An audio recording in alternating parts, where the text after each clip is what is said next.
Good evening, everybody. Today we start our second session of the 2018-2019 season. My name is Alexandra Deschamps-Sonsino. I'm chairman of this group. And today we have a joint event with BCS Women Group. It was decided to do it because of our speaker and because of the topic, which is about homes. So we hope that you will find something interesting for all of us.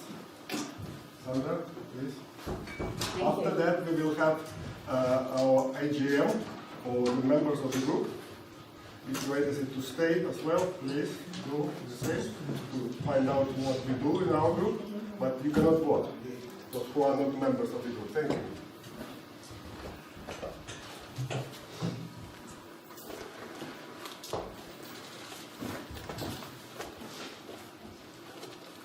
Good evening. Thank you for coming tonight. I'm going to sit down because otherwise I feel like I'm going to be in the way, unless this clicker works really well.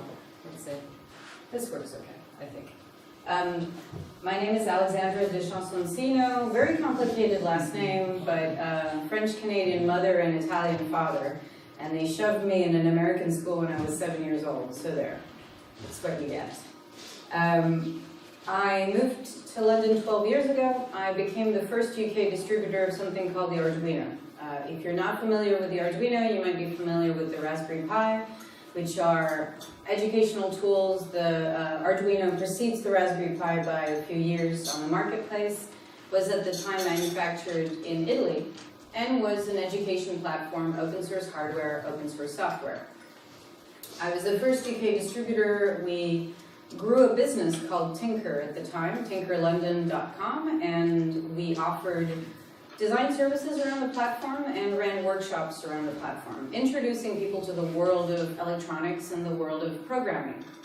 At an initial or kind of early level for most people, but people who were of completely different ages and different backgrounds, which was a very dynamic place to be in 2007 to 2009. Not a great time to open a business, but still, I think we did quite well. I'm also the founder of a GSM-based product called the Goodnight Lamp. These are a family of lamps. You have a big lamp and little lamps. You give the little lamps away to anybody around the world, and when you turn the big lamp on, the little ones turn on. So if you have a family member living in a different time zone, to let them know that now's a good time for a chat, you're available, you want to call the grandkids before they go to bed, and you want to know when's a good time, they just have to turn on the light. They don't have to futz around trying to find a mobile phone, and you don't need internet because it uses, this particular one uses 2G. We're currently developing a 4G LTE version for the US market right now using Cat-M networks, which I will not talk about because it's really painful. And looking at NB-IoT, which is eventually going to be rolled out in the UK in the next year. I've been running the Internet of Things meetup in London now for 8 years. This is, as the BCS is, in a way, an open forum and an open community. And we are running monthly events except for August. Basically with 3 speakers, the whole thing lasts for 2 hours, and it's really there to make connections and help people make connections. I think it's done that quite well. People have found co-founders, they've found funding. It's really a great kind of community, and it's the second largest community in the world around this topic now. And I'm very proud that it's in London. And I've been, for the last year, also developing something called IoT Mark, which actually we just renamed today Better IoT, which is essentially an assessment tool for people developing connected product solutions. Assessment to let them know what are some good practices in terms of security, in terms of interoperability, in terms of design, in terms of sustainability, and a connection to a network of professionals who can help them resolve their problems. We're really targeting SMEs in this space, small and medium enterprises, startups, people who are building tools in sometimes perhaps a rushed manner and not so secure manner. So as of 3 weeks ago, I'm also head of labs at an energy company called Bulb. Bulb are a green energy company, and so you can switch to Bulb anytime. And I work on new products and new partnerships. So that whole experience brought me to, in a way, I think, write a book, which is kind of a weird thing to want to do, I suppose, for someone who comes from an industrial design background. But I did feel like there was a topic area that did not have enough attention and that had not really received the type of discussion that I wanted to see. And I think that you have to write the book that you wish you read, and I hope I did that. I have a copy here that I'll just let you pass around as I speak, so it'll give you an indication. I'll ask for that copy back when you're done so that I can quote a couple of things from it. But it's called Smarter Homes, How Technology Will Change Your Home Life. The initial title was How Technology Has Changed Your Home Life, and then my editor said, we can sell more copies if it's will. So I said, fine, okay, let's do that. And I thought that I would share with you some elements within the book. The book is a really short read by anybody's standards, which I really insisted on. There's a lot of references, there's lots to dig into, but I think that for a room like this, you're already extremely literate technologically, so I hope that this talk brings you other elements which are more historical and more about the design space, which is also a space that I really know a lot about. And I think that I'm bringing to you about 7 different elements that I'm going to talk through. The first one is the idea that the home is not a system. There is computationally this idea that the home somehow is a space that is mathematically coherent. And this is historical. This is a historical problem. And it's a historical problem that has led to really a number of failures in how we develop for the home. I'll take a first example. The idea of the efficient home. The efficient home, the home as a space for efficiency, is really as old as the late 1800s, when Taylorism and Ford started to sort of happen in industrial sectors. People, and this is a lot of my book compares the US and UK market and really focuses on those markets. In the US in the late 1800s, the local government offered a tax grant for households that wanted to turn their homes into laboratories. And people started turning their homes into spaces where they could look at the idea of efficiency and look at the idea of domestic efficiency in some sense. Where does this come from? Well, this comes from a population of scientists building up a lot of information and a lot of rules around what would make a home cleaner, ways to avoid basically getting cholera, and ways in which the home should be evolving in order not to kill as many people in everyday life. And that turns into a set of small practices, which if you just stuck to the small practices would mean a little bit of, cleanliness and a little bit of water efficiency. But no, it goes sort of further into that, into entire books telling predominantly women or their servants how a home should be managed somehow.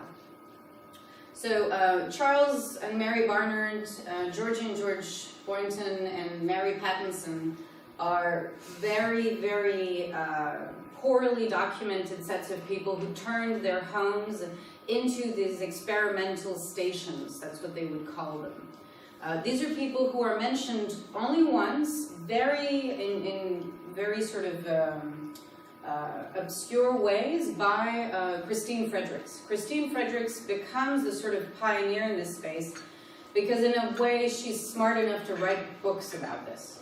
But people before her, and these people before her, do public speaking engagements across the country. They discuss what the efficient home should be on pamphlets that they send out to people for 2 dimes a pop in the post, as you would back then when the literacy levels were about 70%. So you can't assume that the people that you're trying to speak to necessarily are that literate, so you do what you can. But it does mean that these people are mildly forgotten. What they also produce is a community of people who start to think in a systematic way about the home space, and Christine Fredericks eventually captures this quite well. Why is this a good time for her? Well, weirdly, her and her husband start the first advertising agency led by women in New York. So she already has this understanding of what persuasion means and what the market needs or wants. She starts to write books about homekeeping and housekeeping in ways that really focus on this idea of efficiency. And she draws this diagram. And this is a diagram of the kitchen space, and you've got for those of you all the way at the back, you've got the kitchen cabinet, the drain, the sink, a serving table, a refrigerator, stove, oven, shelving, and the dining room. And she draws, after having done a huge amount of timekeeping and basically time-based studies, she draws these diagrams of how you should lay out your kitchen in the best and most efficient manner. You know, does every woman who lives ever, or every household who lives ever, counts the number of microseconds that it takes between the kitchen and serving a dish? Now, no. Did anybody need to do that particularly? Maybe not. But it kicks something off, which then turns into a lot of other people thinking about this space as being something that is understandable diagrammatically and mathematically. That you can count and you can measure a human experience, and you can abstract concepts that can then turn into the home of the future. In this case, the efficient home. I don't know if anybody is also a member of the IET here, possibly some of you, maybe. So the IET hides a fantastic archive in their archives of the EAW. And the EAW is the Engineering Association of Women. And they come in a little bit later in the 20s, early 20s, and they start to produce a magazine. And this magazine is specifically targeted at selling the idea of electrification. And electrification being this new way of looking at the home space, so it's no longer about being an efficient home space, it's about being an electric home. And this electric home being something that immediately is an entire concept of electrification that should go from the single appliance to lighting to everything. And they really push this idea to women who are educated because they're receiving this publication in the first place. And they push this idea of the electric home, and they run competitions. So in 1922, they run a competition to offer an all-electric home to readers, or 2,000 pounds. The woman who wins the competition doesn't take the home, takes the 2,000 pounds. And that's a reflection of, in a way, the anxiety around buying a complete system in a home space. A completely new system, and in a way, this idea of a systematized space where new technology comes in one go is just not very popular. So they have to adapt. And what do? Some years later, in 1935, when modernism is kicking off and architecture gets way more interesting to look at, they offer, and they have an architecture firm in the UK build a home in Bristol. And they set up this home in Bristol with a bunch of electric appliances, but they don't sell it. They make people visit it, and it's open to be visited for a period of time. 15,000 people go and visit this home, this electric home. And they understand that that's much more tangible and much more applicable. We still have the ideal home shows across the country. We still have incredible trade shows that are targeting, and IKEA's entire model, for example, is targeting an experience where we see change, but we walk around the change, and we don't feel like we have to buy the change all at once.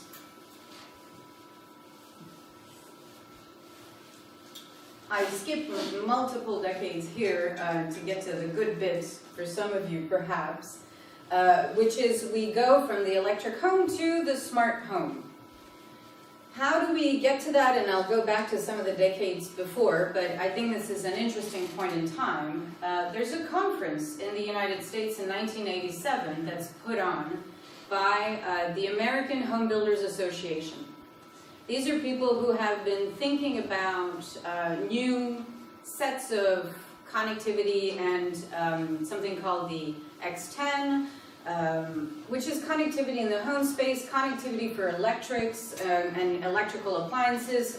And they have this idea that maybe all of this needs to exist in one space somehow.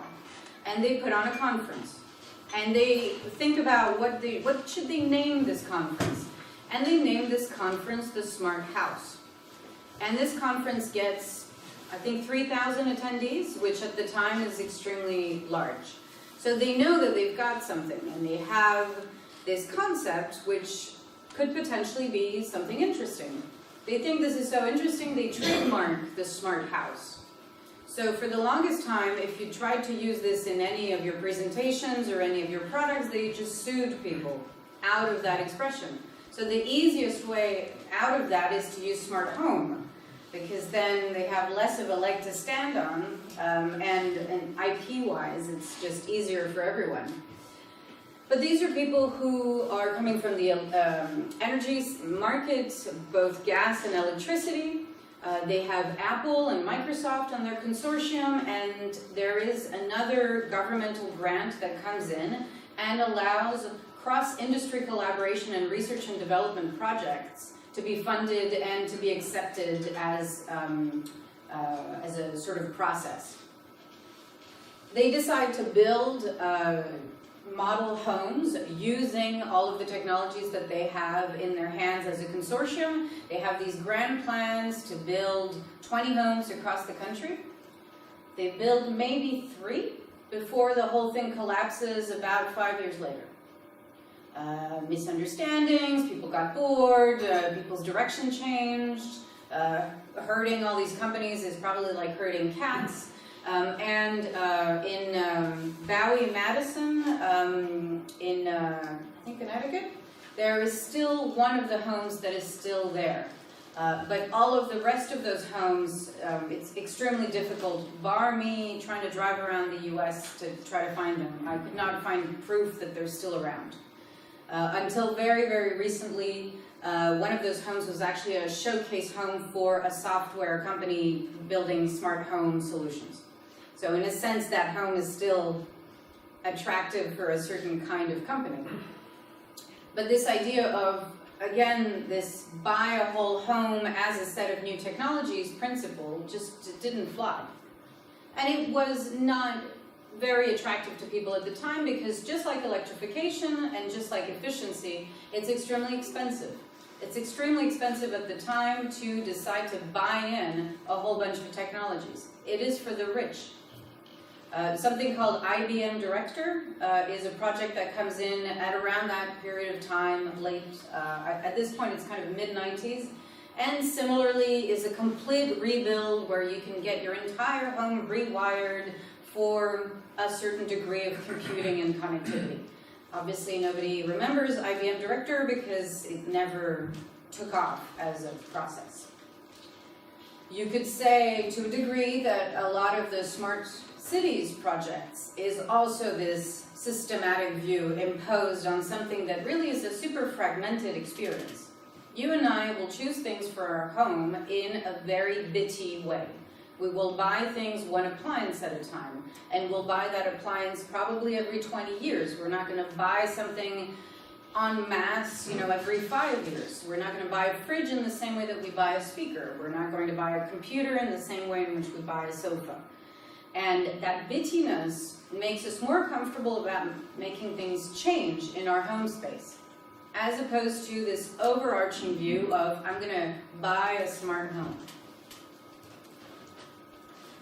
Very recently, again, is this idea of the open source home. So, who here has heard of the WikiHouse project? So the WikiHouse project is a project set up by some architects about maybe 6 years ago, where you can download files, CNC files that you can get made, and you can build yourself a home. And it's a cheaper home because you don't need to go necessarily through a contractor, a certain part of the structure is approved, etc., etc. This all sounds great computationally. It all sounds perfectly reasonable. This here is a farmhouse in the middle of England, which is to this day the only structure where anybody is actually living using the WikiHouse files. It took them 2 weeks to actually put up the scaffolding of the home that actually uses the files. It's taken them over 3 years to actually build the rest of it.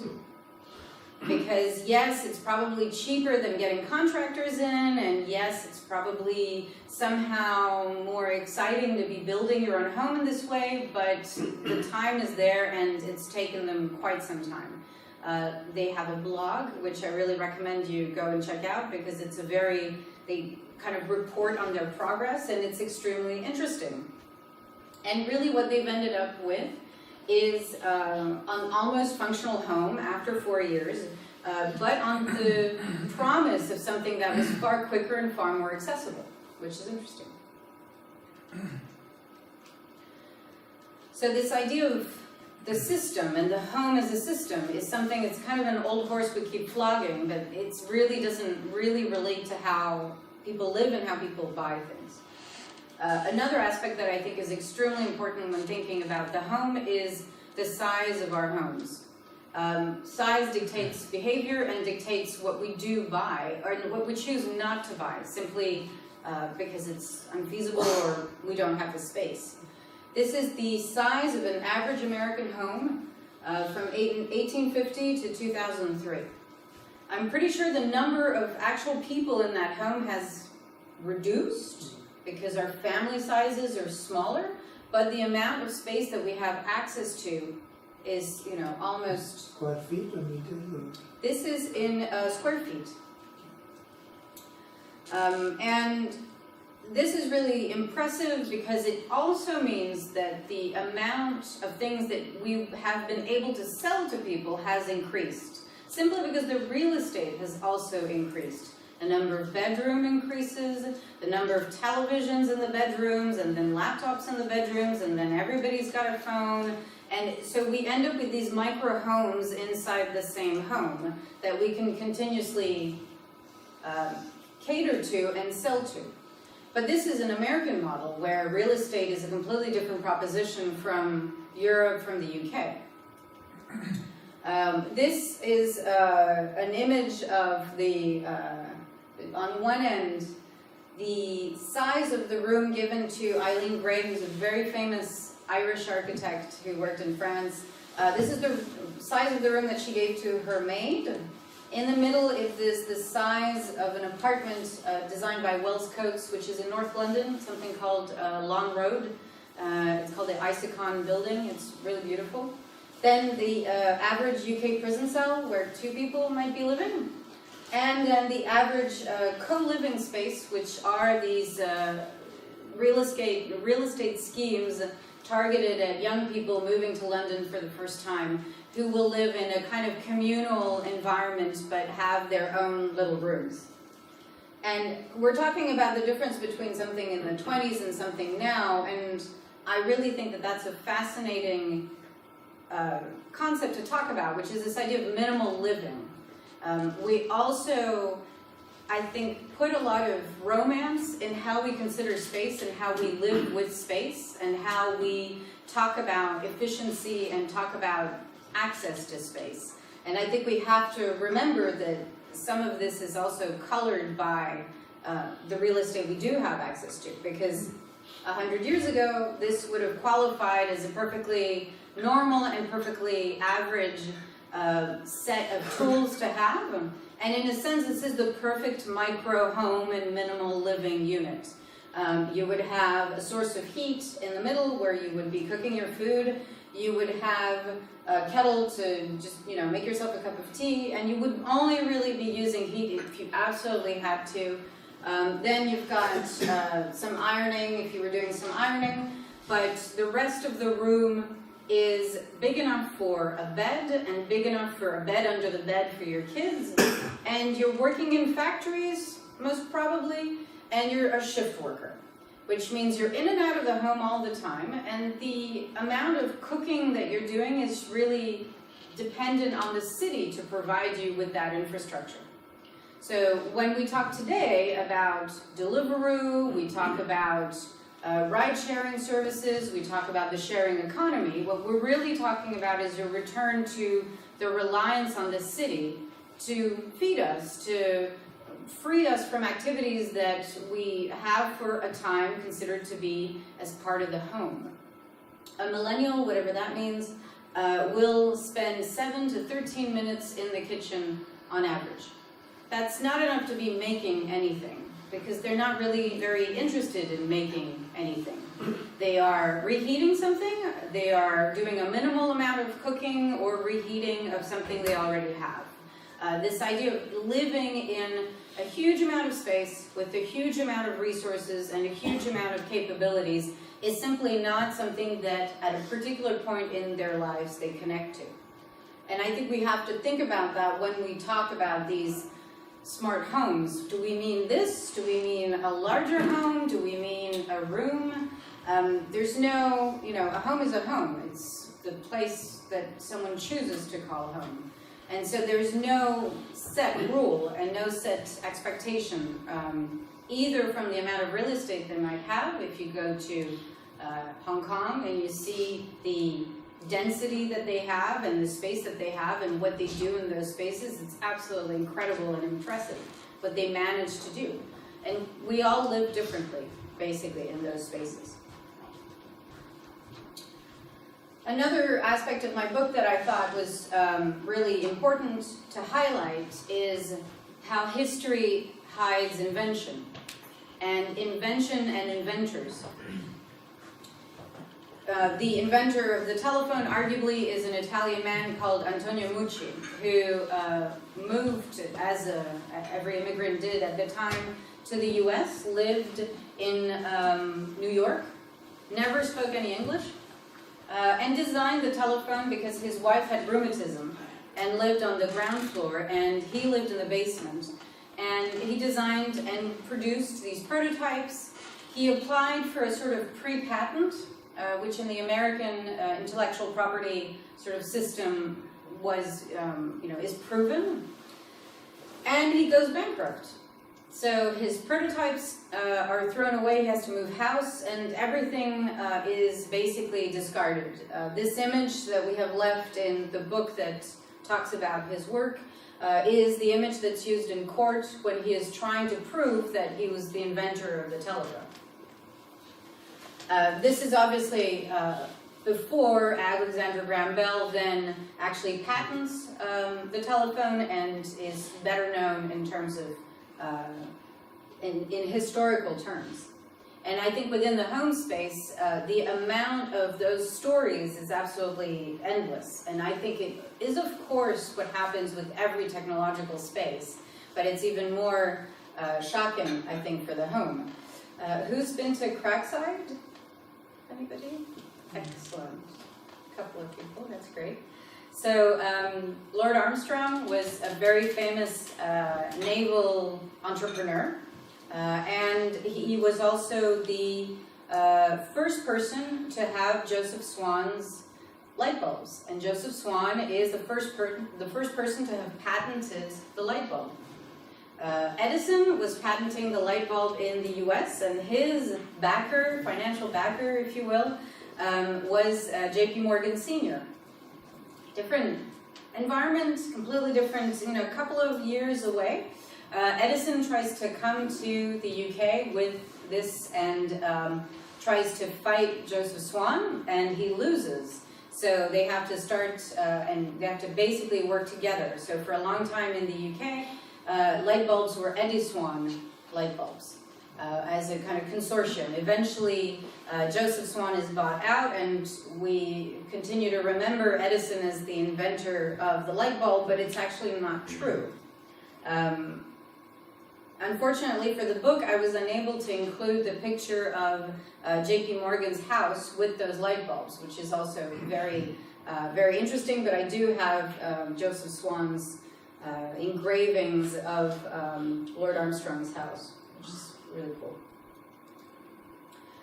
And so as much as we forget who the inventors are, we also forget who the innovators are. And this is not a technical example, but it's one that I was recently completely obsessed by. It's also one that's not in the book. But the thing about industrialization, the industrial world that we live in now, is that really understanding the origins of a product is very, very difficult. So between 1925 and 1928, 4 different designers developed the cantilever chair using metallic tubes. Kind of, this isn't quite it, but a lot of offices in the city use these chairs. You kind of swing back in them. They're really comfortable. This was a revelation at the time and a complete new design. And it's entirely arguable that any of these people is really behind that invention. And it's a sort of invention. Technically, there's a patent owned by a man who self-identifies as an inventor in 1912 in the US, who has a family, lives in Iowa, and is absolutely not demonstrated to do anything other than having patented a chair that is comfortable to get off of if you're a little bit elderly. So he has this kind of very Art Deco patent with little wheels that just sort of push you off your chair. Ms. Van der Rohe, who designed the chair with the Wicker Works, and the Wicker Works is actually his business partner, he has to go to the patent office in the US to prove that what he's designed is not actually infringing this other man's patent. And at the same time, Mart Stam, who is a Dutch architect, develops, does a chair out of these metallic tubes, using basically plumbing materials. He eventually, he's also behind the Van Nele Fabriek, which is this absolutely beautiful building in Rotterdam, if you ever go to Rotterdam. He goes mad towards the end of his life. He hides in Switzerland and changes names all the time, constantly, with his wife. And I was super pleased to interview someone who actually met him and asked him, when did he do this design and how did he do this design? Because it's again arguable that Marcel Breuer, who was a student at the Bauhaus, who designed the chair at the bottom left, wasn't directly inspired by either of those. Eileen Gray designed the chair at the top, the chair is called Vivendum, and her shop in Paris was 20 minutes away from the shop of the reseller of Picasso's artworks, who had a huge connection with the Bauhaus. So you have all these people who exist in the same communities, who sort of do work that is semi-recognizable, semi-not, and it's just extremely unclear how any of this takes place and who exactly is the first one to do anything. Because you can't even look at books. All the books that I've found along all of these areas give you different dates. The archives themselves give different dates. Nobody knows. And that's, the story of the home. And this extends to architecture, but I won't dwell on that. I think history is extremely good at hiding the people who are behind a lot of the things that we live with and their influences and who teaches them as well.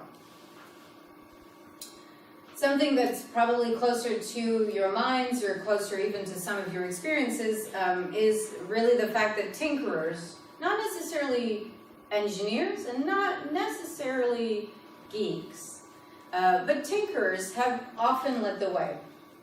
Radio sets, which in the early 20s, post-First World War, were sets that one could assemble in order to have a very, very early radio. So early that you couldn't really connect to anything until some of the networks sort of started to fill up with actual content, but it was very exciting for people to come back from the war and to actually set up these sets. So this set is, so innovative from this particular company that it only takes 90 minutes to assemble. They had leaky batteries, there was cables everywhere, but it was something fun to do, and something fun to do in your home space. This became something that a lot of women started to complain about, so the AEW that I mentioned earlier in the magazine, they also refer to, we know that you ladies are really fed up with your husbands and their pile of cables at the back of the house, and so we've designed, these enclosures. But this becomes a mass market, and it becomes a mass market that also needs supportive markets. We don't think about this anymore. We don't think about how much of a supportive network there is for the broadband that doesn't work anymore, our boiler that breaks down. We know who to call, because there's an entire ecosystem of repair or replacement around us. And at the time that really didn't exist. So bike manufacturers and bike repair shops became the first shops to do radio repair, because they had the kinds of equipment that you might expect to find in a radio set. So Currys initially did bicycles. Ironic now, for all sorts of other reasons.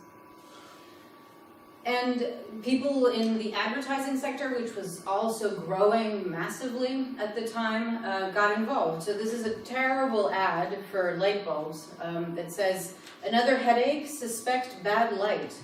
Better sight, better health." It's a very obtuse way of selling light bulbs. But, it works. Not only that, but the idea that we have an environment now that's very celebrity focused and it never used to be this way. Well, actually, it always used to be this way. It's just that we've forgotten who the celebrities were. So in the book, I was also able to acquire the rights to use a picture of the Oval Office in 1897, which is the first time that anybody saw Christmas lights, electric Christmas lights. Before, you had candles precariously being held in the tree, which sounds like such a bad idea. And the president at the time had a picture taken of the Oval Office with these lights. They did not become commercially available until 4 years later. So people saw this. They saw this in the newspaper and magazines and thought, oh, this is terrific. And they have to wait 4 years to be able to get this. Imagine, we complain when we see something and can't find it the next day or online immediately. Of course, there's also television that comes in the mix to continue to sell us this idea of technology in the home space. So Ronald Reagan, in the earlier part of his career before he became a politician, was a host to something called the GE Theater. So General Electric actually sponsored a show and showed, a variety of types of content, but it came with a scheme that was called the GE Home Scheme. And this was a scheme that basically gave you a pretty plaque that you could put next to your home if you had an all-electric home. This is 1953, this is quite late in the game, but they're still trying to convince people. They're trying to convince people in the middle of the country. Not only people in cities, not only affluent people. From the photography of the 1930s and 40s in the middle of the country, people might not even have a physical home because they're mostly farming based and mostly living lives that are very precarious. You could argue that even today we don't really have electrification everywhere in the world. We still have places on the planet that don't have electricity. So who is there to convince electrification and these kinds of infrastructures from happening? They're not going to be, these kinds of people, but there'll be people. I have no idea what to do. The other aspect that I think is super interesting is to look at the smart home, and I was introduced, and I'm very, very pleased to have BCS Women sort of host me here. And the sentence was because I'm a woman and we're talking about the home, and somehow this link has been made that is not particularly productive. But I would say that even further, the link wasn't really necessarily about women in the first place. It was about their servants. And so in the early days of a particular type of discourse around the home space, whether that was the efficient home or it was home economics classes and these kinds of educational practices for women in the home, it was targeted at servants. And I feel like we've inherited that as a theme for a lot of the technologies that we develop now and the technologies that are offered in the home space. We still use this idea of servitude somewhere in the background, whether that is servitude in terms of how we describe something or how we ask for things. So Alexa is a perfect example. It is described as an assistant. It could almost be described as a servant, but it's just too uncouth to use that word now, and so it becomes an assistant, because somehow an assistant is better. But somehow the assistant is a woman's name, which is quite weird as a choice. Yes, it can be changed to computer, and yes, everyone eventually changed it to everything else, but initially it was still a woman's name. A lot of the assistants and the voice assistants that are developed use women's names, because somehow we feel like an assistive name or assistive person has to be a woman. This is Amazon Key, which is a service that lets you, with a keypad, allow particular limited access to your home space for someone to make a delivery, so they can just drop it inside the house and then close the door. It's got a picture of a woman doing that for whatever reason. TaskRabbit, which has now been acquired by IKEA in a really random move, is also, the ad is a woman who is helping you with micro tasks inside the home. And TaskRabbit really specializes in micro task management. And they really push this idea that it's related to your home space. So you can literally go to this app and ask someone to come and hang some frames for you, which I think is really weird. But, of course, if you have a disability of some kind and you need that kind of support to do micro tasks, then it's terrific. It's opened up that entire element. But why does it have to be a woman? Why does it have to be a woman as the face of these assistive services? I think that, when it's not a woman, it's a robot somehow, sometimes. This is a film that came out a few years ago called Frank and I, and this is a robot that was given to an older man living on his own by his family, living in the future, and this robot is the assistant of this person.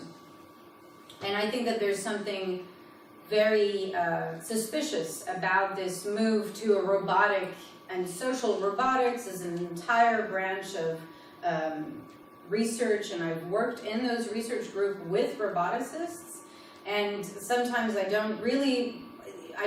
not entirely sure they know what they're doing, because they're suggesting that these tasks, which are really important social tasks, social care is extremely important. It's extremely important in terms of a personal connection rather than the task being made. And 90% of isolation is due to lack of access to another person. It's not because, they weren't able to make themselves a sandwich. It's the fact that they want to have a sandwich made and a conversation. And robotics is there to somehow answer this question in a really inelegant manner. And so I think that it's an extension of this smartness in the home that we think we want, but we're never entirely sure whether it should be delivered by something automated or by a woman who is subservient to us in some way, shape, or form. And I think that's a huge problem. It's a huge design issue, it's a huge ethical issue, and it's one that I think is limiting our ideas around this space. I'll take my book back because I'd like to read you something. I'll come back to you. I'll give it to you then. Thanks. Who here has heard of the Echo 4? That's awesome. And so one of the last things that I will talk about, I think, is the idea of the technology in the home as really being a reflection of where we want women in society. And I'm sort of repeating the last point in a sense, but there's also a couple of things that I'd like to just read to you. The Echo 4 is technically, at least to my research, because of my research, is the first computer put in a home. So Mr. Sutherland worked at Westinghouse at the time and had a bunch of computing sort of bits and pieces lying around the office because a project just didn't pan out. He asked his boss, he said, I want to set something up in the house, is that all right? His boss said, yes, fine. So in 1957, he set up a computer in the household, and this computer took up the entire basement, and there were two consoles. There was a console in the basement and a console in the kitchen. And this was screenless, of course, so it was just a little keyboard and a little printer. So you could program some commands and it would print out the response and what you wanted to do. And I think it's really interesting to kind of look at what he wanted to build and why he wanted to build it. So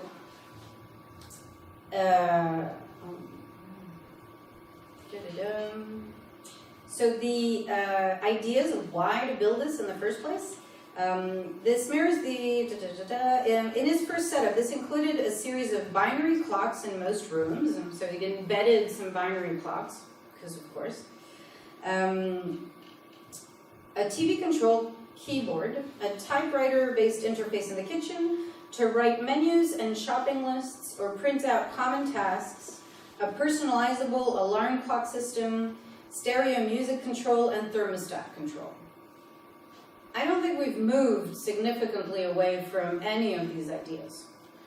I mean, they got slightly nicer, but we're still there, and we're still in this image of temperature control and music control, and all of these things are still the things that we latch onto somehow.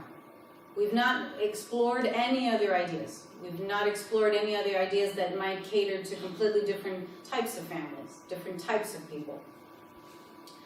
Ruth Sutherland was, his wife, was asked to give a talk. And so she gave a talk, and she described her wishes for such advanced home technology as giving her a sense of accomplishment, relieving her from some of the more menial tasks, and helping educate her children.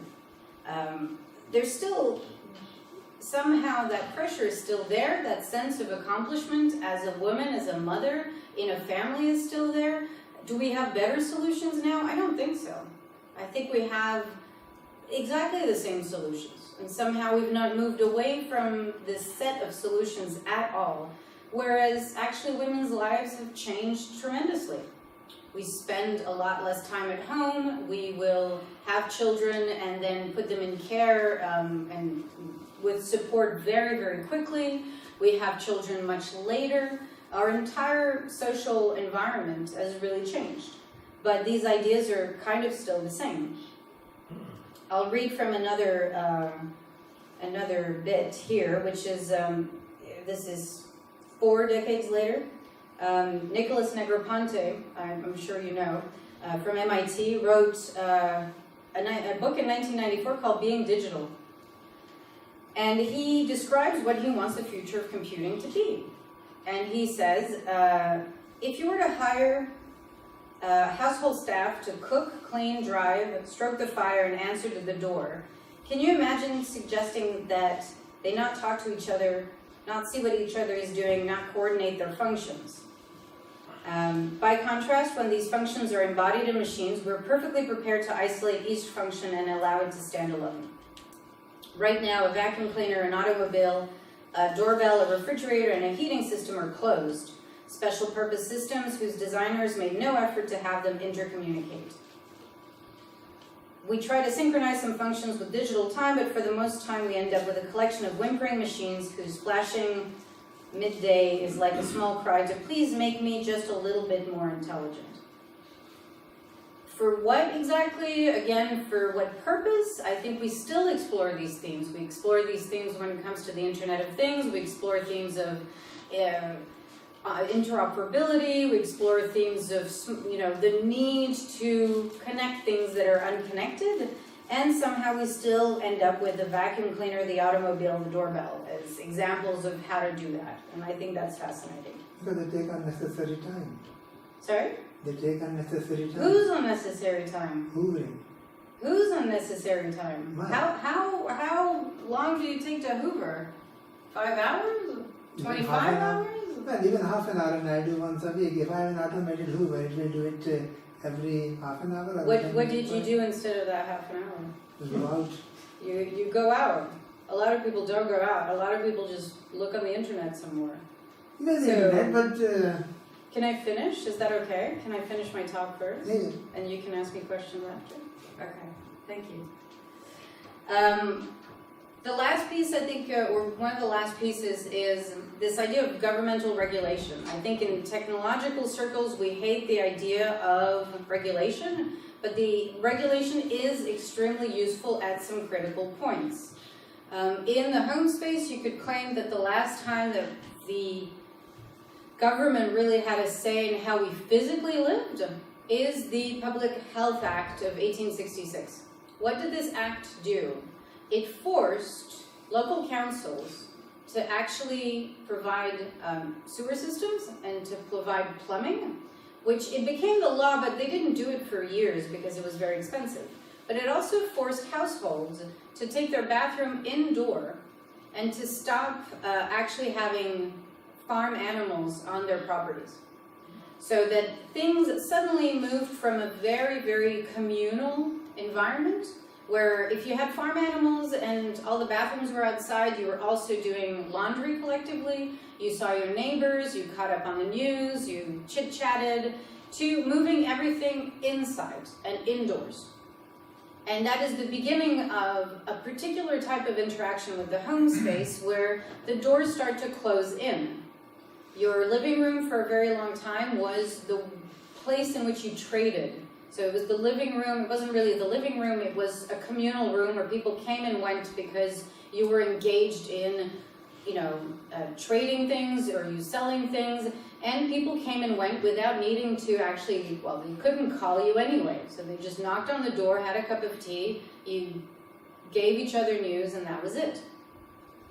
With every single technology that has come in, we've allowed less and less people to enter our home space. We now invest 50% more than we did 10 years ago in refurbishing our kitchens and have 50% less people over than we did before. So we're ready to invest in this, basically, the Englishman and his castle, but you could take that to a global market, of keeping the world out as much as possible. And every single technology that has come in has helped you keep the world out. It has helped you interact with the city in a very directed way, but you have kept other people away. I'll leave with the provocative kind of image here, which is also a conversation about privacy. Privacy, security, these are conversations that people keep having around the home space, but we have never shared so much about how we live with others, especially when you're young, especially with smartphones. The amount of photography that happens in a home in a young woman's life who has decided to become an Instagram influencer. I'm pretty sure that computer vision would be able to replicate the entire interior of her home space based on all of the pictures that she's ever taken of herself or her environment. But we don't consider that to be a breach of privacy. We consider her to still live within a context that she is deciding to live into.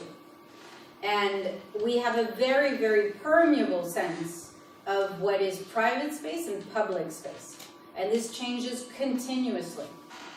People have a very traditional sense of what they think they mean when they understand privacy in the home.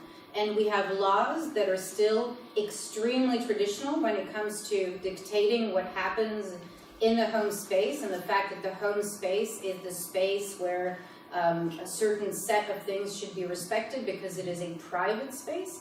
But we've never exposed, to a degree, our home to as much online activity as we have now.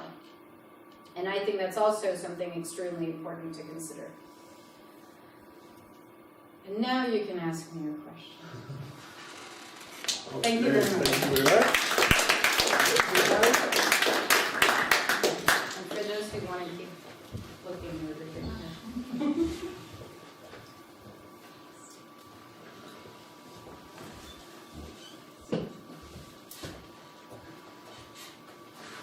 Any questions? What does your technology do? The original chip or hardware you showed. Mm-hmm. What it does? What is the purpose? What it is? It's an educational platform. So you can learn how to code with it and learn how to build projects with electronics. And hardware. Yeah. Yes, sir. All the way at the back. Can you put a date on the mass installation of power supplies and utilities like water and gas? Because I don't think there could have been an explosion of anything, let alone smart homes, until all these utilities were in place. Yeah. I noticed that slide here had a home for one. Yeah. All the utensils there were reliant on fuel heating, a stove, Yeah. a flat iron that needs heating, and the stove, and boiled the kettle, and so on and so forth.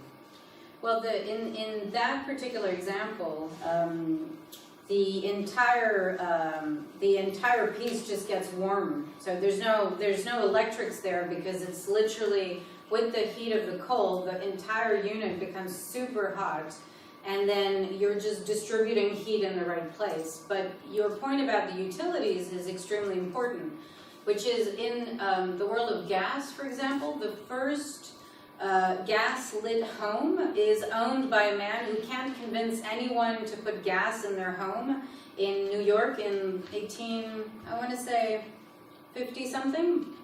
And he has to light up his own home with gas as a demo home, again, to kind of prove to people that it was safe.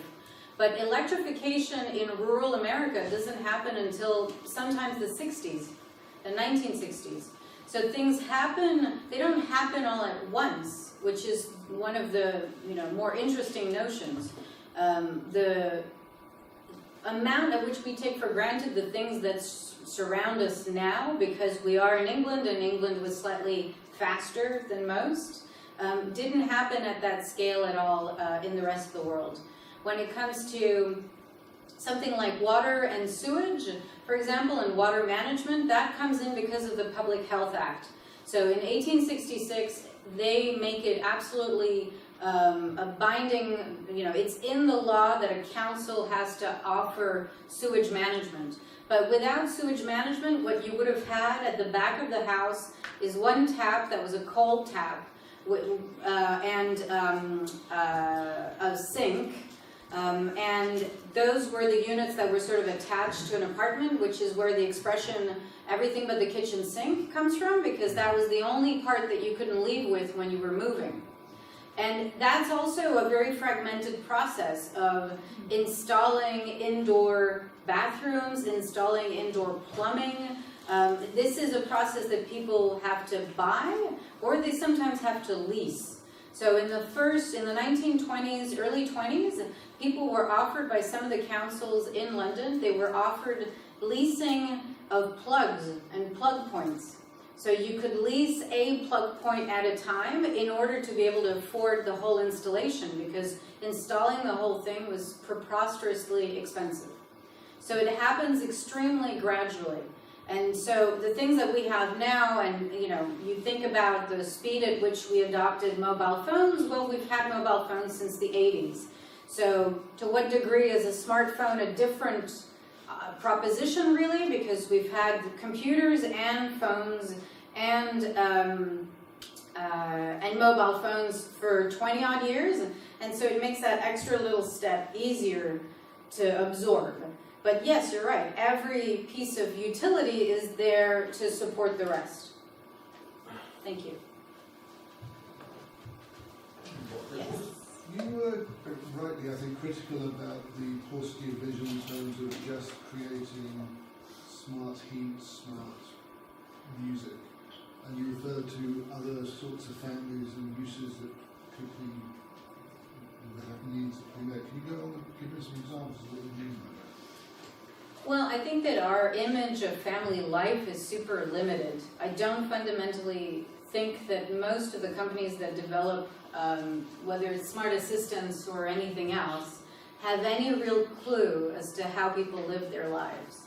And a perfect representation of that is something like a smart assistant in speaker form. Most speakers have huge, there's multiplicity, there's thousands of skills that you can upload onto these speakers, so you could technically do lots of different things. 90% of the use is on 3 functionalities. Playing music, getting the weather, and what's the other one? Kind of a Wikipedia search, basically. Tell me what this thing is. And that's it. Nobody wants anything else. And so it's a misunderstanding of what experience that is in the home space. Do I have good examples as to what people are doing that are more attractive? No, because I think that the people who are doing very small things, for example, when someone's needs are a little bit outside of that bell curve, so they're either disabled or they have a very particular need or a very particular set of constraints, they've had technology for 20 odd years. But we've piggybacked on their technology in order to try to offer something slightly more mass market. But I think that our imagination around the home space is extremely limited. Do I think it's also an interesting place to design in? I'm not so sure. I don't think it's that interesting to us in a very wealthy nation in the West to really continue to dig ourselves into a hole of over-obsessing about home life. I almost wish that we'd care a little bit more about what happens outside of our homes than inside the home. And so I think that that's also a missed opportunity. It is actually artificially quite expensive. Sorry? Artificially quite expensive. What is? Changing a digital home. Then it's not difficult for me to automate or my heating system. But I have to do it through a plumber. I can't do it myself. And plumber haven't got a clue what I want to do. And also you need to have some regulations to fight. Sure. And still I get a simple normal heating, where I would prefer a air condition where I can control humidity and other things as well. Yeah, and that's also part of the fact that you live in this country here. If you lived in the US, you wouldn't need a plumber. You don't even need an electrician to do anything inside your home space. You can set up your own smart thermostat without calling a soul. So every single cultural environment has its own set of limitations as to what you can do. For me, the question is much more interesting to pose, which is, who am I enabling to do these particular functions, and does it prevent them from calling a plumber who perhaps would quite like your money because they also need to live in your community, in your society. So we all kind of need each other to survive, broadly speaking. And the more automation we have, the less we require others, and the more we forget who they are. And we end up possibly in the wonderful political landscape that we find ourselves in. That becomes another debate. I know, but everything's another debate. Yes, you had a question, sorry. Yeah, well, I mean, I was wondering about, do you have any comments regarding the, I mean, if I get back to the aspects of privacy, I I mean, I think there's maybe a problem with when people post tons of images on whatever that is, Instagram and so forth. But with these speakers, well, I mean, there is this issue that many of these technologies will transfer the audio to somewhere, yeah, and I mean, it's not entirely clear, it's a bit cloudy, yeah, if I may say. Yeah, it's a good expression, yeah. I mean, I think that's a more sneaky way that where the idea of being in a private space might be undermined. So, I mean, any comments on it? Yeah, I mean, technically speaking, you could argue that privacy is also historically dodgy. So during the Second World War, you could listen to a piece of audio and pick out the sound of the appliances in the background of someone's home quite easily, without much technical infrastructure. Now we can do much better. So the Roomba, the automated vacuum cleaner, has been mapping homes that they're in for some time, and now Google is going to be offering speaker assistant services based on what the Roomba has mapped out, which is pretty incredible. And then you think to yourself, well, but Zoopla, the real estate website, has a PDF of the inside of every single apartment in the UK that it's ever sold. Because that data has to a degree been opened up and opened up probably for good reasons. But then someone kind of knows not necessarily what everything is, where everything is, but they know that there's enough space for maybe a TV and things like that. On the assistant front, I think it's a really interesting conundrum that they find themselves in. I took the Underground to come here tonight, and there was an ad for an Echo Dot, and they are obviously so desperate to feel like, for us to feel friendly towards them as opposed to extremely anxious, which is what now people feel, that they have almost Comic Sans advertising with like a hand-drawn picture of a Christmas tree and a quote that says, "Alexa, turn on the Christmas lights." You can tell that we are collectively very suspicious of these products. They've sold 27 million Alexas over the course of the last 3 years. That is the same number of iPhones that were sold in 1 week. So it's there, but also it's not there to a degree that is as exciting as other things that we carry with us. And you could claim also that in privacy terms, your phone is slightly more dangerous than your speaker. You know, your phone knows quite a lot about you, and quite a lot dynamically about you, whereas your speaker kind of knows stuff about you when you're at home only.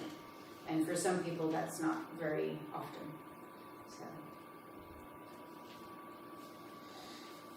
So. Chance for last question? One last question. If no, then thank you very much. Thank you.